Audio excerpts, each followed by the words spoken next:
Nalabye bantu beesampikiza bya bufuzi naye Paulo Kagame yansuseeko. Mwenye Mkunda akisema nimenyampa, wewe unakataa?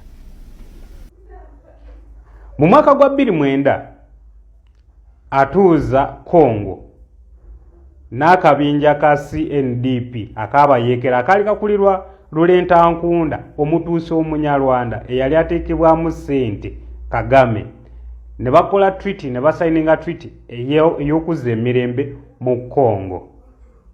Naye mu mwaka gwa 2012 avaayo n'avunaana Congo okuva ku treaty eno era n'avugirira akabinja akayitibwa March 23 movement n'akateekamu ssente nga kakulibwa Bishop Jean Marie Runiga Rugerero eyalinga president wako. Bakola movement y'amaanyi ennyo mu Congo okumala omwaka mulamba nga baagala nti baze emirembe mu Congo.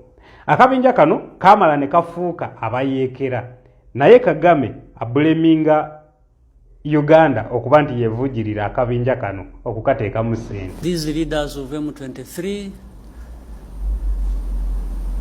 and the majority of their fighters came from Uganda where they had been as refugees. Kyokanga ripoti ya UN ey'omwaka 2013 eraga nti akabinja kano kaali kajjuddemu abatuusi abeyita abakongo naye nga banyarwanda. Jjukira akabinja kano kaali kabayeekeranga kakulirwa Lulenti Ankunde yali omunyarwanda era mu kumukwata mu 2009 Rwanda yennyini ye yamukwata era tebamanyi na waali. Kakati bwe tuvaawo ye ripoti eraga nti akabinja kano Rwanda ye yali ekateekamu ssente era nga Kagame yakateekamu ssente, ye avaayo n'abuleminga Uganda.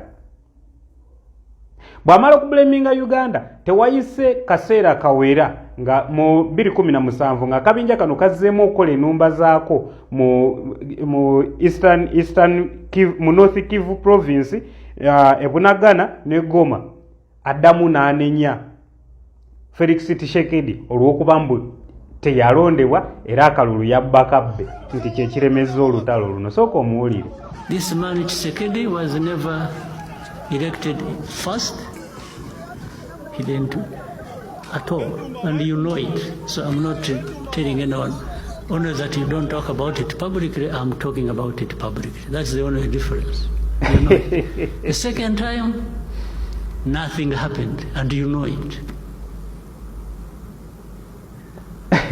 Kakati olwaleero kubadde kwekalakaasa mu Kinshasa e Congo nga kino kyekitebe kyekibuga ekikulu ekya Congo era bugenza okuziba ng'embasa ya Uganda bajookeza n'eya Rwanda n'eya France nga ekivaako embererezi okwokya embase zino bannansi ba Congo bavunaana Uganda ne Rwanda okuba nti be bavujjirira ki abayeekera ba M23 okubateeka mu ssente okuteeka emirerembe mu nsi yaabwe. Naye nga ekibuzo kiri nti kituufu Rwanda ne Uganda yeeteeka mu ssente? UN yakulaga nti Rwanda yeeteeka mu bayeekera bano ssente. Being nti North Kivu eri ku nsalo ya Rwanda ne Uganda, ye Kagame agamba nti aba M23 baali ba settlers abajjanga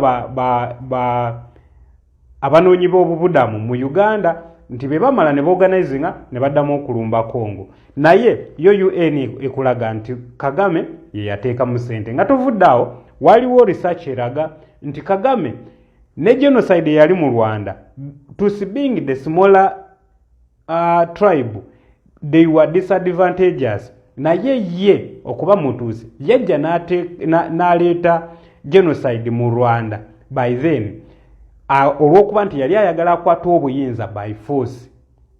So okuleeta insurgency eri ng'ayambibwako mukama we gwe yakuba naye emundu okuleeta gavumenti emu mu bukulembeze. Bw'atyo yaleeta insurgency e Rwanda akukakkana ng'awambye gavumenti by force. Kagame is actually one of Africa's biggest problems because Congo is the biggest dissettlement of Africa that causes Africa never to unite.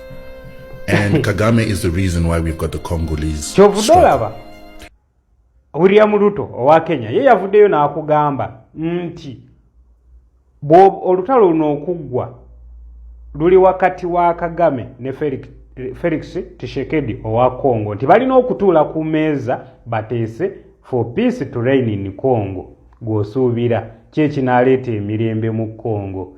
Ekya William Ruto kye yakoze oba abazungu balina okwasizaako Tshisekedi okuzza emirembe mu nsi ye Congo oba okwawula mu nsi eno kubanga ensi eno nnene nnyo era ng'entalo tezigenda kukoma until either nga